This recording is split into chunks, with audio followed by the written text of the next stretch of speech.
കിഴങ്ങിന് വേണ്ടി ഇതിന് പഴോ? ആ ഇതെന്ത് പഴമുള്ള? ഒരു ബ്ലാക്ക് കളറിൽ ഇതാ അവിടെ കാണിക്കല്ലോ. ഇത് ഈ വർഷം പുതിയ ഞാൻ ഒരു കൃഷി ഇറക്കുക. ഇതാ പനം പഴം എന്ന് പറയുന്നത്. ഇതോ? ആ ഇതിൻ്റെ ഉള്ളിൽ ഒരു തേങ്ങയല്ലേ? തേങ്ങയല്ലേ ഇത്? പനങ്കായ്. പനങ്കായ്. പനങ്കായല്ലേ? പനം കായ് തമിഴിൽ പറയും, മലയാളത്തിന് ഇതാതിൻ്റെ പഴം.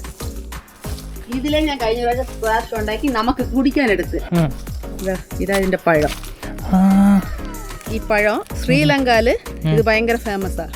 ഇതിന്റെ പൾപ്പ് എടുത്തിട്ട് അവരൊരു അപ്പം പോലെ നമ്മള് ഉണ്ണിയപ്പം ഉണ്ടാക്കുമല്ലോ, ഇത് ഉണങ്ങി ഇത് ഉണ്ടാക്കും. ഇത് വീണൊണ്ണ എടുക്കണം, അല്ലെങ്കിൽ ഇത് ചെള്ളു കയറും.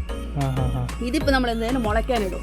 ഇത് മുളപ്പിച്ച് ഇതിലൊരു കിഴങ്ങ് വരും, യെല്ലോ കളറില്. നമ്മുടെ കൂവക്കിഴങ്ങുണ്ടല്ലോ, നല്ല മണമാ, സൂപ്പറായിരിക്കും, നല്ല മണം. ഇത് ചുട്ട് കഴിക്കാം, ചുട്ട് ഇങ്ങനെ കഴിക്കാം. ഇത് തമിഴ്നാട്ടില് ഭയങ്കര ഫേമസാ, ഭയങ്കര. ഇത് കേരളം മാത്രം അറിയില്ലല്ലേ, നല്ല ഫൈബർ ഉണ്ട്. ഇതിന്റെ ഫുൾ ഫൈബർ ആണിത്. ഇതിന്റെ ഇതെടുത്ത് ഞാൻ ജ്യൂസ് ഉണ്ടാക്കി കഴിഞ്ഞ പ്രാവശ്യം.